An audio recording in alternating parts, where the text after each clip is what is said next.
Chapter 2 Episode 9, An Average Adventurer. There's no challenge. We stepped into a new mineshaft all pumped up, but the monsters that appeared were all so weak, we proceeded forward smoothly. This was already the third mineshaft. What challenge is there to seek from small rats and slimes? If a challenging enemy to Jeff appeared, it'd just be trouble, Naya. We'd be fine, but the other G and F rankers would be in danger. Our main job is to be prepared in case the worst happens in the mines. It's just that only standing around sets a bad example to the lower ranks. Based on their words and fighting until now, especially the fighting, these people were far more skilled than the bandits I had encountered in this world until now. Were they actually really high-ranked people? Why was I mixed into a group with them? Something the matter, Ryoma? No, it's just that everyone here seems to be high-ranked, so I was wondering why an F rank like me was grouped with you. Was the guildmaster being considerate? It's easier around familiar faces, after all. That's not it. The old man likes to meddle, but he prioritizes ability when it comes to jobs. It's probably because the five of us would struggle against a monster only weak to magic, so he valued your stamina and strength. Ryoma. We're actually moving at a fairly fast pace right now, one that a F rank adventurer would normally be unable to keep up with. At first, I was planning on dropping our pace once Ryoma showed signs of fatigue. But he's been keeping up without issue the whole time. Really? I hadn't noticed at all. Ryoma, you're not actually F rank in ability, are you? There's no way. What's the biggest monster you defeated until now? The biggest one wasn't a monster, but a black bear that inhabits the forest of Ghana. The five of them looked as though their expectations were confirmed. There's no way a normal F ranker could defeat a black bear, Naya. Even D rankers have to team up to hunt one safely. If you hunted a black bear alone, that would put you at the combat ability of a C rank adventurer. You've shown the guildmaster your skill before, right? Come to think of it, yes. When I was registering, the guildmaster supervised my entry test. That would be it. No mistake there. He must have had his eye on you since then. That's why he put you in this squad. Makes sense. You have the ability, so don't let ranks bother you, Naya. You'll climb up to the same rank as us in no time. Speaking of which, what rank is everyone? I haven't heard yet. Didn't we mention it? We're all B rank. A rank just barely worthy of calling ourselves top-class adventurers. For the record, Cher, who you met earlier, is D rank, and Gordon is B rank. Asajai and Lipin are both A rank. We were walking and talking when Welena came to a sudden stop, focusing her attention in front of her. She seemed to be scenting something. What's wrong? From the smell of things, there's a colony of cave bats up ahead. There's so many of them. It's not dangerous, but some will definitely get away before we can defeat them all. How bothersome, Naya. Are there any people on the other side? There's no smell like that. Can you use some kind of wide-range attack magic? It's not a killing one, but I have something that will work perfectly. I explained the sound bomb I tested yesterday. You can do something like that? I've never heard of that magic before. Well, I would hope not, since I made it with knowledge from Earth. That magic can only knock them out or render them immobile, right? Will we be able to finish off all the cave bats they revive? It'd be a lot easier after knocking them out, but I'm not sure if we'll make it in time. Then how about we ask the people behind us? The five of them agreed to my suggestion. Wait, you noticed too? I lived in the forest for 3 years, after all. I'm sensitive to presences. I see. In that case, let's wait here for a bit. So, there was actually a group of 6 people that had been following us from a distance all this time. They didn't seem particularly aggressive, so we had ignored them until now, but according to the others they were probably poor G to E rank adventurers. They were probably picking up the monsters we threw aside for money. According to Welena, the rewards for G to E rank jobs were low, so it was common for newbie adventurers to struggle financially with the costs of living and equipment. Unless they have some other kind of income, their living costs only settle once they start D-rank jobs. Until then, they have lots of expenses, Naya. Every injury and unforeseen circumstance costs. There are many people that save up in advance, but how long they take to rank up depends on their work. Oftentimes someone will mess up doing an unfamiliar task and their money runs out before advancement.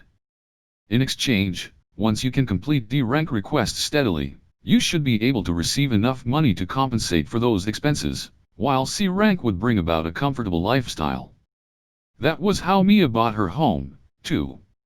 I think she was a little hasty with that home, but there aren't many jobs for people of our age that allow us to buy our own homes.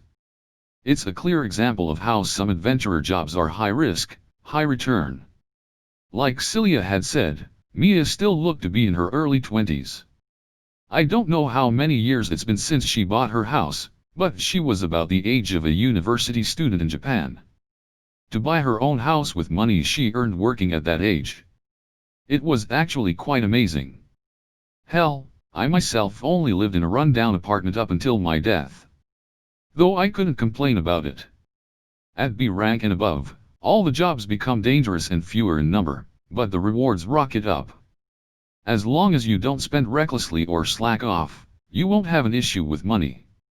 But up until E rank, the low risk makes for the worst financial struggle. That's why the people behind us now are probably under D rank. For this subjugation request, the monsters belonged to whoever finished it off, but if they couldn't hold any more they would discard them starting from the most worthless ones. Discarded monsters were seen as abandoned items, so other adventurers would gather them for money. But while this behavior wasn't forbidden, it wasn't favorable either. It could also cause issues later, so it was a bit of a gray zone for those who did it without permission. We rested where we were for a while, until the party in question noticed us resting and stopped. That was when Welena called out to them loudly. "You lot over there! We know you've been following us this whole time. Show your faces!" The 6 of them panicked, but eventually appeared. 4 humans and NVO beastkin. This might be rude to say, but they overall looked quite shabby. They must be adventurers struggling with living costs. But they were pretty young. They didn't seem much older than me, perhaps. "What are you lot shadowing us for, HMM?" "We were picking up discarded monsters. First off, we're not trying to pick a fight with you." The 6 faces brightened a little, relieved at those words. "But I'd like to hear why you chose to do such a thing, yeah?" "Why yes ma'am. The truth is, we're all G and F ranks, and don't have much money. I was doing okay in the start, but after buying weapons and armor I ran out of money. I messed up a subjugation job and lost all my money paying the contract penalty. We were struggling to feed ourselves, making do by living frugally. Then, when this job came up, we jumped at the chance. We figured we could earn enough to cover our living expenses for a while. The monsters are weak so it's safe, and we get paid for participating and bringing back monster bodies. We just knew we had to make as much as we could. That was when we saw you guys come this way, and the reasons they gave were exactly as had been explained to me just now. It must be really common." I listened quietly as Jeff pressed the human girl to continue. "And what?" "And we saw that kid following you. We figured if you were willing to take a kid like that into the mines with you, then you wouldn't mind if we took the monsters you discarded. We thought people that could put up with a kid that was a clear hindrance would let us off lightly." The other 5 people looked rather uncomfortable at the boy's words. Of course they would. I was still a member of this party, and it would normally be rude to call someone outright useless. However, the other 5 must have also felt the same or agreed to it, as not a single person bothered to stop or argue against him. "Do you lot realize the position you're in?" Welena started to scold them for looking down on me when I stopped her. This stuff didn't bother me, and there was nothing to be done about it. "It's fine, Welena. Ryoma, it's better to speak your mind in times like this. thoughts can't always be changed just by talking. I can't help my weak appearance. Fine. But you lot. If that was the case, why didn't you say anything? Grabbing them without a word makes you no different to thieves. We're very sorry. After the 6 of them apologized, they tried to offer the monsters they had taken back to us, but Celia and Myslia put a stop to that. Hold it. We took issue with you guys for collecting the corpses without telling us, not for actually collecting the corpses. If you're strapped for cash, you can take it. We don't need it anyway. But if you're going to do this, make sure you get permission next time. If you're too ashamed to ask for permission, don't do it from the beginning. Train yourselves until you don't have to. The 6 of them brightened at those words. They thanked everyone other than me. Welena looked a little unhappy at that, but Mia began to ask the 6 of them for help as planned. There's actually another reason why we called out to you, Naya. There's a colony of cave bats up ahead, but there's too many for us to take out quickly. So, could you help us, Naya? You can keep the corpses, Naya. Naturally, they were on board with that. While I was using probe to confirm no one else was around, Mia gave a simple explanation of the plan to them. First, Ryoma will fire a magic into the back of the cave. Then we charge in, Naya. Wouldn't that kid's magic just make the enemy more alert? The other party expressed their apprehension, but backed down when Welena yelled at them to go home if they had complaints. But they still whispered to each other a small distance away about their doubts towards me, and how they should do it for the money anyway, I suppose. I paid them no mind as I finished my checks and set up the soundproof barrier. I'm ready. All right. Do it, Ryoma. You lot, get ready to move. Here I go. Sound bomb. I activated my magic and set off the sound explosion in the mineshaft. But the noise didn't reach us thanks to the soundproof barrier. The low-rank party took that to mean it failed. Nothing happened. It probably failed. It was a success, you just can't see it because it's wind magic. After saying that, Welena and everyone made their way into the cave, followed by the 6 skeptical adventurers. Once they reached the depths, they stared at the floor in a daze. An immense number of cave bats were piled on the floor.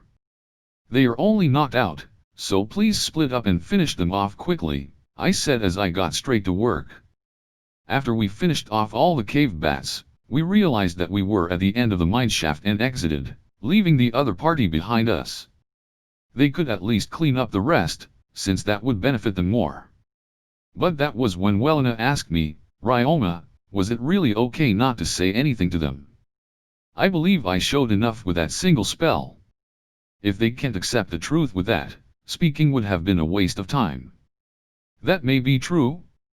In the first place, things like this could only be resolved when dealing with people who could accept facts. Those who only wanted to complain wouldn't listen anyway.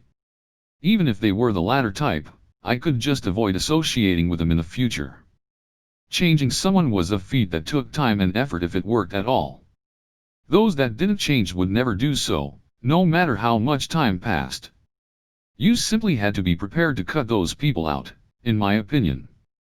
They didn't seem to have any money, so let's just say it was the desperate struggles of some brazen young boys and girls to live and call it a day. Brazen young. You talk like you're so much older than them, Ryoma. You know the oldest of them is 15, right? Are you really 11, Ryoma? If that's what Ryoma decided then fine, Naya. Anyway, even if my body was a child my heart was still a 42-year-old old man. I didn't feel like scolding some kids over such trivial matters, and the others had already lectured them enough. I also showed them my magic skills already. All that was left was for them to reflect for themselves. But I am a little curious. Do I really look that weak? I did survive 3 years in the forest relying mostly on my physical strength, and fought with bandits too. It actually bothered me quite a bit, now that I think about it. You don't really look strong. Yeah, in my previous life, The young ones at the company would backbite me by saying my presence had them feeling like they were on the hot seat. Was it really my appearance after all? Let's see. I already know you're strong after seeing you fight today, but seeing you like this out of combat doesn't really give a strong impression. It might be rude to put it like this, but it's like you're missing that certain aura. Of course, I already knew about your stamina and hunting skills, so I wasn't worried about you being a hindrance. But I had no clue about your skills. After reaching a certain level of strength, you're supposed to be able to tell how strong another person is to a degree, Naya. Honestly, your fighting was more adept than I expected, too. I was surprised. Aura is a perception thing, so some people may have duller or sharper senses for it, but us beastkins should be on the sharp end. And yet, Ryoma's aura is all over the place. Are you hiding your ability? No, not intentionally. I didn't have to keep up appearances as much as my last life, so I didn't particularly bother with that. At most, I avoided making any actions that could be seen as threatening, but that was more within the realms of common sense than concealment. Then it might just be your individuality. What they call human nature. You really think so? Whenever I saw bandits in the forest, they always looked down on me. Though I always turned the tables on them. I get how you feel. Also, those bandits were pretty unlucky. That must have felt like hunting slimes, Naya. The ones that actually appeared were tougher than black bears, though. Celia's right. Does that make Ryoma a natural trap? Before I knew it, I was being treated as bandit bait. Apparently it had reached lunchtime while we were talking, so we decided to return to the square.